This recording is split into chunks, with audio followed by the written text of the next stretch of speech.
In a peaceful suburban neighborhood, Robert and Serena Williams finally saved enough to build their dream retirement home. With permits approved and their architect's son's stunning design ready, they were excited to break ground on their new beginning. But when Harold Peterson, the neighborhood HOA president, sees black homeowners in his community, he launches a campaign of harassment, false claims, and open discrimination to drive them away. What Peterson doesn't realize, the black man he's targeting isn't just any homeowner. Marcus Williams is a renowned architect who's designed landmarks across the city, including the mayor's residence. As Peterson's racist tactics escalate from verbal abuse to physical intimidation, the Williams family gathers evidence and allies, exposing decades of housing discrimination that will change Pinewood Estates forever. Will Robert and Serena get justice and build their dream home? Or will deep-rooted prejudice destroy their retirement plans? Do you think communities like Pinewood Estates still exist today? Comment below with your own experiences of housing discrimination, and don't forget to like and subscribe for more stories of justice prevailing against all odds. Robert Williams stood on the empty lot, his weathered hands resting on the wooden survey stake that marked the southeast corner of what would soon become his family's dream home. The morning sun cast long shadows across the undeveloped property in Pinewood Estates, a neighborhood that had been beyond his reach for most of his life. 58 years, he whispered to himself, calculating the exact time it had taken to arrive at this moment. After 3 decades sorting mail at the Central Post Office, rising to senior supervisor before retirement last year, he had finally accumulated enough savings to make this happen. Serena approached from their parked car carrying 2 travel mugs of coffee. Her silver-streaked hair was pulled back in a neat bun, and her eyes sparkled with the same excitement they'd shown when they first viewed the property 2 years ago. "I still can't believe it's really happening," she said, handing him a steaming mug. "After all those extra shifts and side jobs." Robert took a sip and nodded. "Remember that first apartment we had? 900 square feet with those paper-thin walls and that leaky ceiling in the bathroom?" Serena laughed. "And now our son has designed us a home that'll be in architectural magazines." Their son Marcus had insisted on designing their retirement home himself, a gift that meant more than anything money could buy. At 34, Marcus had established Williams Architectural Group as one of the most innovative firms in the region, known for blending practical functionality with striking contemporary design. "Dad, Mom," Marcus called out as he walked up the gravel path toward them. He carried a large tube containing the finalized blueprints and a tablet showing the 3D rendering of the home. His confident stride and tailored casual attire reflected his success, but his warm smile was still that of the curious boy who used to build elaborate structures with building blocks on their living room floor. "The construction crew will be here within the hour," Marcus said, spreading the blueprints on the hood of their car. "I wanted to walk through everything one last time before they break ground." The design was a masterpiece of modern architecture that still respected the aesthetic of the neighborhood. 2 stories of warm cedar, stone, and glass that would nestle perfectly among the mature oak trees they had insisted on preserving. Large windows would capture the morning light and offer views of the small creek running along the back of the property. "The sustainable features will cut your utility bills by almost 60%, Marcus explained, pointing to the solar array and rainwater collection system. "And here I've designed this accessible bathroom and bedroom on the main floor so you'll never have to worry about stairs if mobility becomes an issue down the road." Serena squeezed Robert's hand. "You've thought of everything, haven't you?" Marcus beamed with pride. "This house isn't just beautiful, it's practical. It's built to last and adapt as your needs change." "Your mother and I couldn't be prouder," Robert said, his voice catching slightly. "From that little boy who was always sketching buildings to this, designing our forever home." They walked the perimeter of the property together, with Marcus pointing out where each room would be situated. Robert noticed how several neighbors had come out onto their porches or paused their gardening to watch them. "The permits are all in order?" Robert asked, lowering his voice slightly. He had learned through life experience to ensure every detail was properly documented. Marcus nodded reassuringly. "Everything's approved and filed.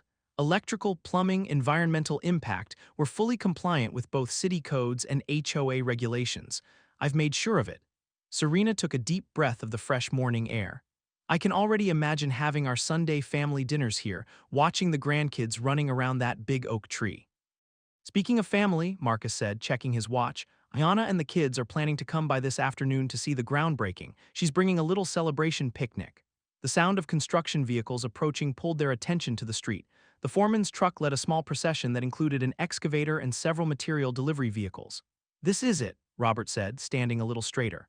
"After all these years of dreaming, it's finally happening." What none of them noticed was Harold Peterson watching intently from his bay window across the street, phone in hand, face twisted into a disapproving scowl. The next morning arrived with promise as the construction crew began setting up their equipment. Robert and Serena had arrived early, bringing thermoses of coffee for the workers, a small gesture of appreciation that reflected their character. The couple stood arm in arm, watching as the site supervisor marked boundaries with bright orange spray paint. They should be ready to break ground by noon, Robert said, checking his watch. Serena nodded, squeezing his arm. I can't believe after all. Excuse me, what exactly is going on here? The sharp voice cut through their moment of contentment. They turned to see a tall, gray-haired man striding purposefully across the lot, followed by 3 other residents. His pressed khakis and polo shirt with the Pinewood Estates logo embroidered on the chest broadcast his position before he even introduced himself. Harold Peterson, Homeowners Association President, he announced without offering his hand. His eyes narrowed as he surveyed the construction equipment. I don't recall the association approving any construction plans for this lot.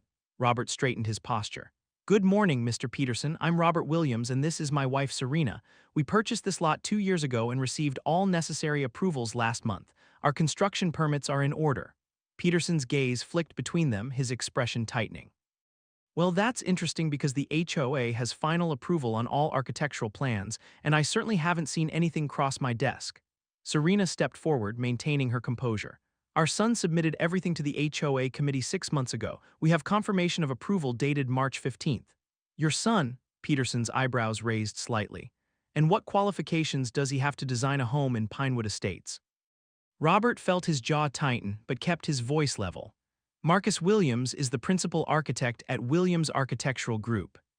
He's designed several notable buildings downtown. Williams Architectural Group, Peterson repeated, emphasizing each word with thinly veiled skepticism. I'm not familiar with it. One of the neighbors behind Peterson, a woman in her 60s with short blonde hair, cleared her throat. Harold, I think I've heard of. Not now, Barbara, Peterson interrupted, raising his hand to silence her. He turned back to Robert and Serena. This neighborhood has certain standards, you understand. The aesthetic continuity of Pinewood Estates is what maintains our property values. We can't have just any design disrupting the character of our community. The implication hung in the air, unmistakable in its meaning. The houses here, Peterson continued, gesturing around, represent a traditional architectural heritage. I'm concerned that your contemporary ideas might not align with our established community vision. The construction foreman approached, confused by the confrontation.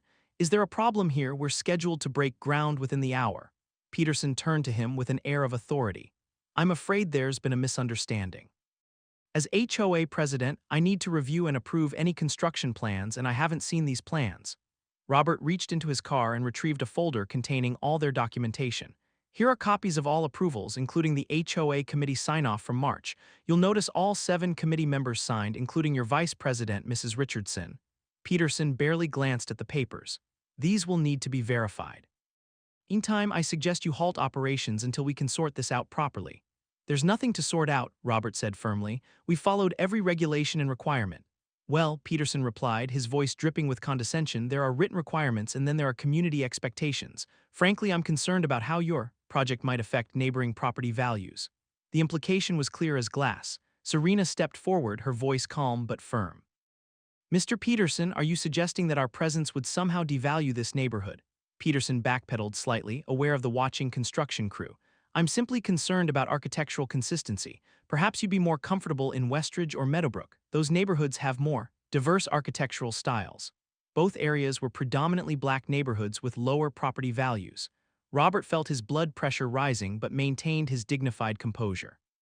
He noticed Serena discreetly activating the voice recorder on her phone.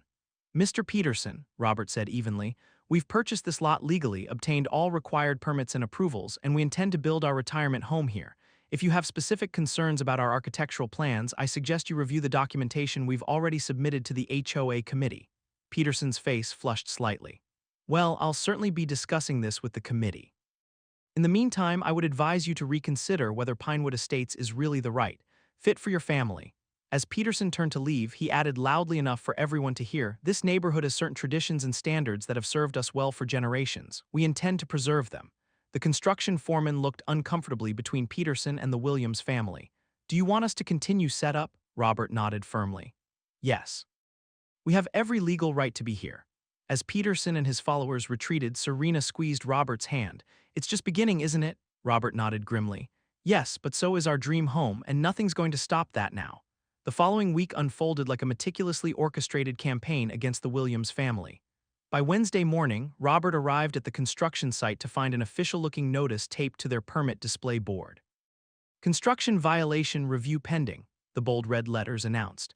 Below, smaller text stated that all construction activities must cease pending review of multiple community complaints. The construction foreman, Mike Daniels, approached with a troubled expression. "Mr. Williams, I've been doing this for 20 years and I've never seen anything like this. We've got all our permits in order." Robert carefully removed the notice, examining the bottom for an official signature or stamp. There was none, just a reference to Pinewood Estates community standards. "This isn't an official city notice," Robert said, folding it precisely and placing it in his documentation folder. "It's from Peterson." Just then, his phone buzzed with a text from Marcus. "City inspector called. Someone filed 7 separate complaints about our project, meeting him at site at 10. When the city inspector arrived, he performed a thorough review, finding nothing out of compliance. "Everything looks in order, Mr. Williams," he said, signing off on his tablet. "Unfortunately, we're required to investigate every complaint, no matter how frivolous." "Do you know who filed the complaints?" Robert asked. The inspector's mouth tightened. "Can't say officially, but it's all from the same source. I've seen this pattern before in certain neighborhoods." By Thursday afternoon, Peterson had escalated his tactics. As a concrete truck attempted to enter the property, Peterson's SUV was mysteriously parked in a way that blocked the narrow access road. And asked to move it, Peterson claimed he was having engine trouble and was waiting for roadside assistance. The delay cost the Williams family several $100s in idle equipment fees.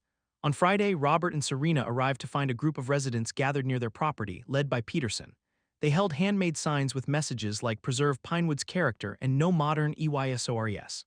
"What's happening now?" Serena asked, her voice tight with controlled frustration.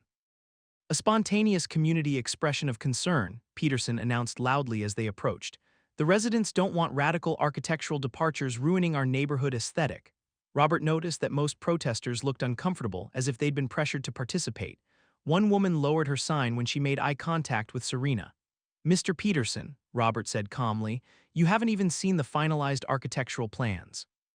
"I've seen enough sketches from your so-called architect's son to know it doesn't belong here," Peterson retorted. A construction worker attempted to drive a pickup truck with materials past the group.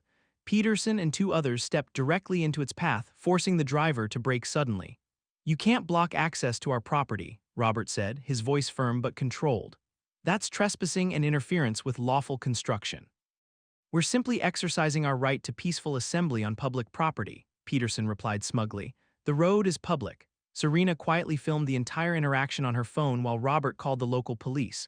When the officers arrived 20 minutes later, Peterson switched to a deferential tone. "Officer Jenkins, good to see you," he said warmly. "We're just having a neighborhood discussion about appropriate architectural standards." The officer looked skeptical. "Mr. Peterson, you can't block access to a construction site with proper permits. Please move your group to the sidewalk." Peterson complied, but not before loudly announcing, "This isn't over. The HOA bylaws give us authority to prevent neighborhood degradation." By Monday morning, Peterson had launched a petition claiming the Williams home would drastically reduce property values and alter the historical character of the community. He had stationed himself at the entrance to the subdivision, intercepting residents as they left for work. That afternoon, Robert received an email from the city planning department. Someone had filed a formal challenge to their zoning compliance, requiring a special hearing before construction could proceed further. The attached complaint included dozens of bogus concerns: incorrect setback measurements, inadequate drainage plans, excessive height calculations. Each would require formal documentation to refute, potentially delaying construction by weeks. "He's trying to drain our resources," Robert told Serena that evening. "Force us to spend so much time and money fighting these baseless complaints that we give up."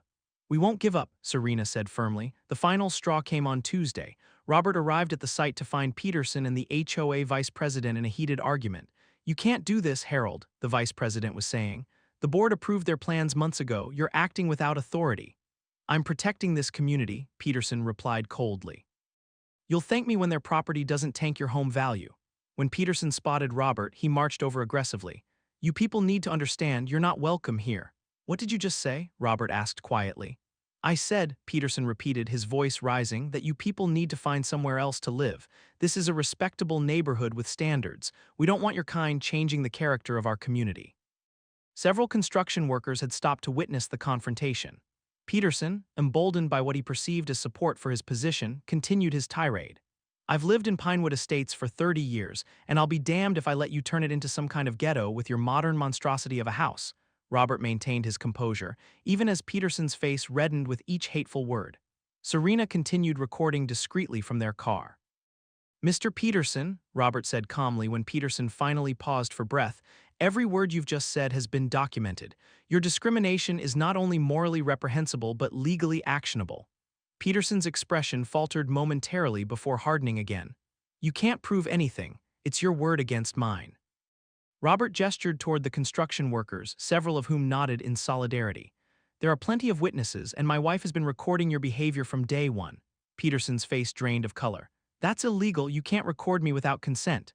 Actually, came a new voice from behind them, in this state, single-party consent is all that's required for recording conversations in public spaces. They turned to see a well-dressed man in his 30s approaching confidently from a sleek black car that had just pulled up. And who the hell are you? Peterson demanded. The man extended his hand to Robert with a warm smile, completely ignoring Peterson. Sorry I'm late, Dad. Traffic was terrible. The construction site fell silent as Marcus Williams approached, radiating quiet confidence in his tailored navy suit.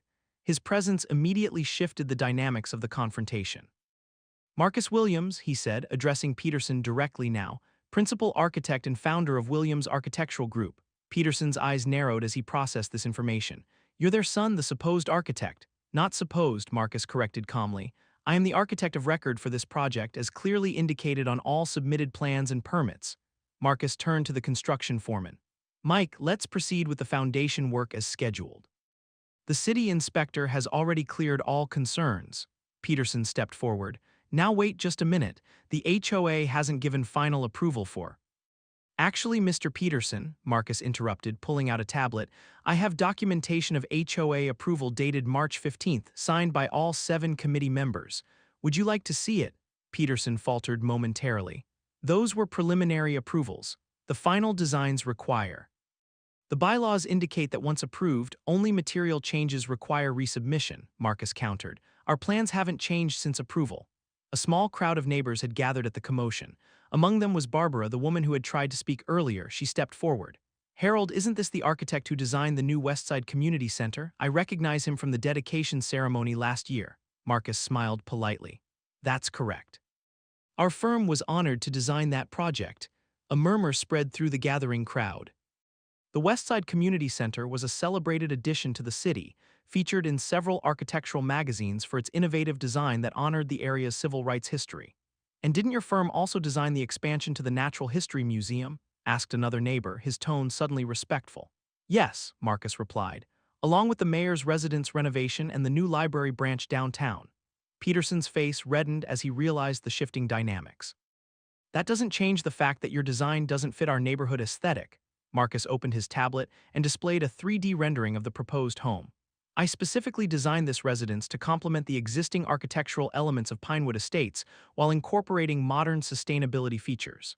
He zoomed in on different aspects of the design. The roofline echoes the Tudor influences seen in several neighboring properties. The natural stone facing uses the same quarry source as the community entrance markers. The setbacks actually exceed requirements by 20% to preserve the mature oak trees. The neighbors gathered closer to view the renderings, expressions of appreciation replacing their earlier skepticism. That's actually quite beautiful, Barbara admitted. It looks like it belongs here, Peterson scoffed. A few pretty pictures don't change the fact that this family doesn't fit the profile of Pinewood residents. A heavy silence fell over the crowd. Marcus raised an eyebrow. Profile, Mr. Peterson, could you elaborate on what you mean by that? Peterson realized his mistake too late. I simply mean people who understand and value our community traditions. My father served this community for 30 years as a postal worker, Marcus replied. My mother taught elementary school for 25 years. They've lived in this city their entire lives, contributing to its growth and prosperity. What specific traditions do you feel they don't understand? The crowd's discomfort was palpable now, with several neighbors stepping away from Peterson.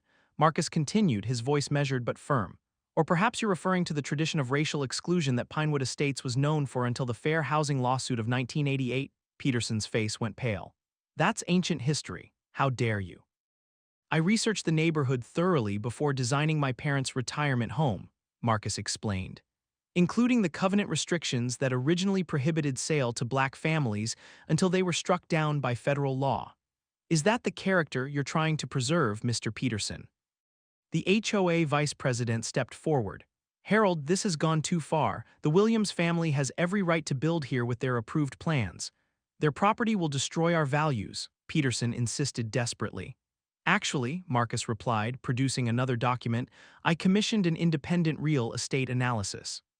The projected value of my parents' home upon completion will be approximately 12% higher than the neighborhood average, likely raising surrounding property values by 3–5%. A man in the crowd raised his hand. Excuse me, Mr. Williams, I live 3 doors down. Are you saying your parents' home will actually increase my property value? According to 3 separate real estate analyses, yes, Marcus confirmed. The sustainability features alone are becoming premium selling points in today's market. Peterson's position was crumbling visibly. The HOA board will still need to review. I believe we should hold an emergency HOA meeting, interrupted the vice president. Tomorrow evening at the community center, I think it's time we address Mr. Peterson's concerns directly. Peterson looked around frantically, realizing he was losing his audience. This isn't over, he muttered, stalking back toward his vehicle. As Peterson retreated, a distinguished older gentleman approached Marcus and his parents, Mr. and Mrs. Williams. I'm Thomas Blackwell, city councilman for this district. I believe we should talk about what's been happening here. Robert exchanged a glance with Serena, whose expression remained perfectly composed despite the emotions of the moment. Yes, councilman, Robert replied. I believe we have quite a lot to discuss. The emergency HOA meeting scheduled for the following evening quickly transformed into something much larger. Word had spread throughout Pinewood Estates, and by 7 p.m., the community center was filled beyond capacity. Board members arranged additional chairs as residents continued to arrive, many curious about the confrontation that had transpired at the Williams construction site. Marcus arrived early with his parents, setting up a professional display of the architectural plans and property analysis reports. The detailed renderings and 3D models showcased the thoughtful design that would enhance, not detract from, the neighborhood's aesthetic value. At precisely 7:30 p.m., the HOA Vice President, Margaret Richardson, called the meeting to order. Thank you all for coming on such short notice, she began. Recent events have necessitated this emergency session to address concerns regarding the Williams family's construction project on Cedar Lane. Harold Peterson sat in the front row, arms crossed defensively. He had arrived with a folder of his own documents, though he seemed increasingly agitated as more residents filtered in. Before we begin, I'd like to introduce Councilman Thomas Blackwell, who has joined us tonight, Margaret continued, gesturing to the distinguished man seated near the Williams family. The councilman nodded in acknowledgement. Thank you. I'm here primarily as an observer, though I will note that my office has received several concerning reports about potential discriminatory practices in Pinewood Estates. A murmur rippled through the crowd. Now I believe we should first hear from the Williams family, who have been subjected to numerous obstacles despite having all proper approvals and permits, Margaret said. Robert stood, maintaining the same dignified composure he had shown throughout the ordeal. Thank you. My wife Serena and I purchased our lot on Cedar Lane 2 years ago with the intention of building our retirement home. Our son Marcus, a respected architect, designed the home specifically to complement this beautiful neighborhood while incorporating modern features. He detailed their journey, the careful planning, the multiple approvals, and then the systematic harassment that began the moment construction started. We have documented every incident, Robert concluded, as Serena distributed a timeline of events to board members. Marcus then presented the architectural plans, displaying them on a large screen for all to see. The beauty and thoughtfulness of the design was undeniable. Several residents nodded appreciatively. As you can see, Marcus explained, we've maintained the scale and proportion of surrounding homes while incorporating sustainable elements that will actually increase property values throughout Pinewood Estates. When he finished, Margaret opened the floor for community comments. The first to speak was Barbara, who had witnessed Peterson's confrontation the previous day. I've lived in Pinewood for 15 years, she began hesitantly. And I have to admit, when Harold first expressed concerns about this project, I was worried too, but seeing these plans, this is exactly the kind of thoughtful development our neighborhood needs. It honors our aesthetic while moving us forward. Several others echoed her sentiments, praising the design and welcoming the Williams family. Then a woman in her 70s stood shakily with the assistance of a cane. "My name is Vivian Taylor. I don't normally attend these meetings, but I felt I needed to speak tonight." The room quieted as she continued. "In 1989, my late husband and I tried to purchase a home in Pinewood Estates. We were told unofficially, of course, that the neighborhood wasn't ready for families like ours." She paused. "We were the second black family to attempt to move here. The first had moved away after just 6 months due to harassment." She turned to face Peterson directly. "The man who led those efforts 35 years ago was your father, Harold, and now here you are carrying on his legacy." A shocked silence fell over the room. Peterson stood abruptly. "That's a vicious lie. This has nothing to do with race. Actually," the councilman interjected, "my office has compiled a concerning pattern of complaints against minority homebuyers in Pinewood Estates over the past decade. In each case, Mr. Peterson filed objections to their building plans or renovations. Interestingly, similar modifications by non-minority residents received no such scrutiny." Another resident stood, a middle-aged Asian American man. "3 years ago, when we purchased on Maple Court, our renovation plans were challenged repeatedly. We eventually gave up and moved to Westridge. I always suspected, but never could prove." More stories emerged, a pattern of selective enforcement of HOA rules, always targeting minority homeowners or prospective buyers. With each account, Peterson became more visibly agitated. Marcus produced a document and handed copies to board members. "This is a formal complaint filed with the Department of Housing and Urban Development in 2019, alleging discriminatory housing practices in Pinewood Estates." While it was eventually dropped, the investigator noted a concerning pattern of behavior warranting continued monitoring. Margaret reviewed the document, her expression grim. "Harold, were you aware of this investigation?" Peterson's face had turned a deep red. "That complaint was baseless, just like these accusations. This is a witch hunt." "What about the email you sent to board members last year?" asked Margaret, producing a printed copy. "The one where you expressed concern about maintaining the traditional character of our community and suggested we discourage certain elements from establishing residence here." Peterson stood up, pointing an accusatory finger at the Williams family. "You're trying to destroy everything we've built here, our property values, our way of life. These people and their modern monstrosity don't belong in Pinewood." The silence that followed was deafening. Margaret cleared her throat. "I believe we've heard enough. As vice president of this association, I move to immediately rescind any and all objections to the Williams family's construction project and issue a formal apology for the harassment they've endured." The motion was seconded and quickly passed with overwhelming support. "Furthermore," she continued, "I move that we remove Harold Peterson from his position as HOA president, effective immediately, pending a full investigation into discriminatory practices during his tenure." This motion too passed with only 2 dissenting votes. Peterson stormed out, slamming the door behind him. As the meeting concluded, residents approached the Williams family, offering handshakes, apologies, and genuine welcomes to the neighborhood. What had begun as an ordeal was transforming into the beginning of healing for a community finally confronting its troubled history. Councilman Blackwell approached Robert and Serena. "The city will expedite any remaining permits and ensure no further interference with your construction. Additionally, I believe the Housing Authority would be very interested in pursuing action against Mr. Peterson based on the pattern of discrimination documented here tonight." Robert nodded thoughtfully. "What we want most is simply to build our home and become part of this community. And perhaps," Serena added with quiet determination, "to ensure this doesn't happen to another family in the future." In the aftermath of the HOA meeting, events unfolded with remarkable speed. The morning after his public removal, Harold Peterson launched a desperate counteroffensive. By 8 a.m., he had filed an emergency injunction with the county court to halt construction on the Williams property, citing procedural irregularities in the permit approval process. Case number 2025CV4873. Emergency motion for temporary restraining order. Petitioner Harold Peterson. Respondents Robert Williams, Serena Williams, Pinewood Estates HOA. Robert received notification of the filing while meeting with the construction foreman to resume work. The legal document contained numerous false allegations, including claims that the Williams family had misrepresented their architectural plans and violated setback requirements. "He's grasping at straws," Marcus explained after reviewing the filing. "The judge will likely dismiss this quickly, but it could delay us by several days while the court processes the motion." Serena methodically organized their documentation, creating a comprehensive timeline of Peterson's harassment. "We need to move beyond defense. It's time to counter with our own legal action."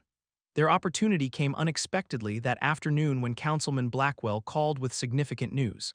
The city has completed a preliminary review of Peterson's history as HOA president, Blackwell explained. We've identified at least 7 instances in the past 5 years where minority families faced excessive scrutiny or obstructionism when attempting to purchase or renovate in Pinewood Estates. The councilman's investigation had uncovered a systematic pattern. Peterson had weaponized technical HOA regulations, applying them selectively to discourage minority homeownership. His tactics included filing excessive inspection requests, challenging architectural plans with frivolous objections, imposing arbitrary aesthetic standards not specified in HOA bylaws, organizing concerned neighbor campaigns. What's particularly disturbing, Blackwell continued, is evidence suggesting Peterson kept unofficial records tracking the race of prospective homebuyers. A former HOA board member has provided screenshots of spreadsheets Peterson maintained. With this evidence, the situation transformed from a neighborhood dispute into a formal fair housing investigation. The city attorney's office initiated proceedings to investigate Peterson for violating the Fair Housing Act, with potential civil penalties exceeding $100,000. Peterson, sensing the walls closing in, attempted damage control. He scheduled a press conference at his attorney's office, presenting himself as the victim of a woke mob targeting a dedicated community servant. His lawyer, a sharp-featured man with a reputation for representing controversial clients, framed the dispute as a matter of architectural preservation rather than racial discrimination. "My client has solely acted to maintain property values and community standards," the attorney declared to assembled reporters. "Any suggestion of racial animus is categorically false and defamatory."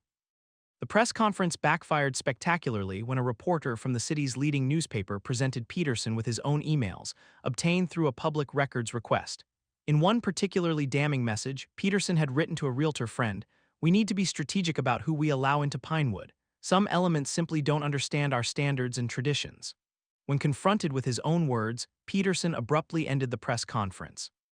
That evening, Robert and Serena received unexpected visitors. Barbara and several other neighbors arrived bearing welcome baskets and handwritten cards. "We wanted you to know that Peterson doesn't speak for us," Barbara explained. "Most of us moved here because it's a beautiful neighborhood, not to exclude anyone." Another neighbor, a retired history professor, shook Robert's hand firmly. "What Peterson's doing isn't just wrong, it's a relic of practices we should have left behind decades ago. We're ashamed it's happened in our community." The following morning, Peterson's emergency injunction was summarily dismissed by Judge Claudia Martinez, who noted the frivolous nature of the filing and apparent retaliatory intent. Furthermore, she referred Peterson to the State Bar Association for potential sanctions regarding misleading statements in court filings. Construction resumed immediately, with several neighbors stopping by to express support. The story had caught local media attention, with the headline "Historic Neighborhood Confronts Legacy of Housing Discrimination" appearing on the front page of the city newspaper. By week's end, Peterson faced a mounting legal crisis. The city attorney filed formal charges alleging violations of fair housing laws. The state attorney general's office opened an investigation into historical pattern of discrimination. 3 former residents announced plans to file civil lawsuits for housing discrimination. The county recorder's office initiated an audit of all HOA records during Peterson's tenure. Peterson's final desperate act came on Friday afternoon. He arrived at the Williams construction site, visibly agitated, demanding to speak with Robert.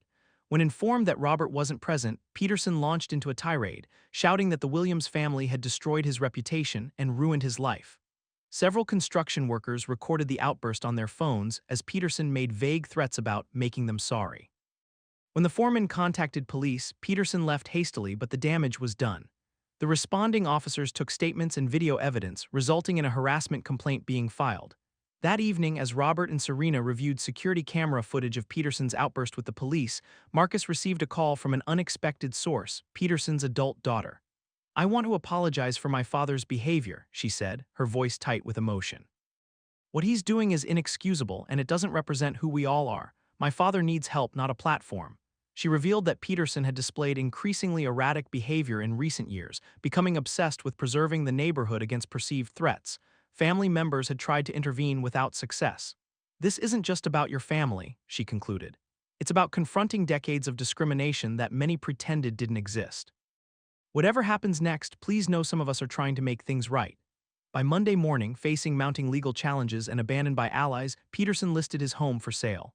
The for sale sign appeared silently overnight, a quiet capitulation after weeks of conflict. Justice, though delayed, was finally taking shape.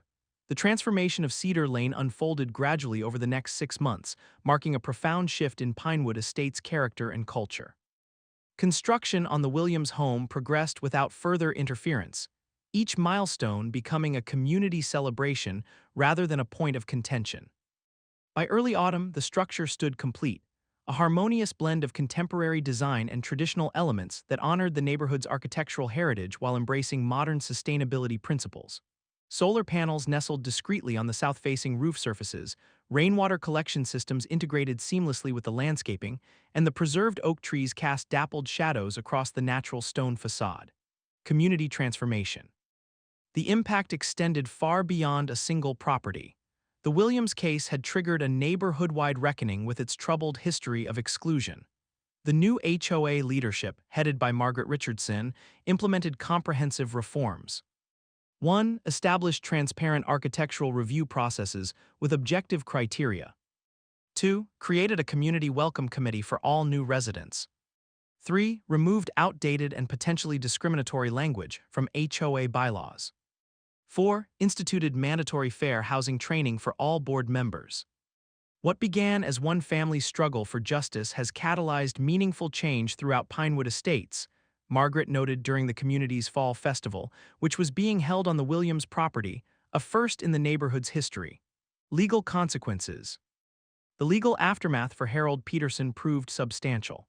The city's fair housing investigation concluded with a formal finding of discrimination, resulting in civil penalties exceeding $85,000.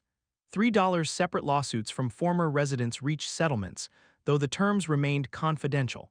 Peterson's real estate license was suspended pending a state ethics investigation. Peterson ultimately relocated to another state, his property selling for significantly less than market value due to what realtors discreetly referred to as reputation challenges.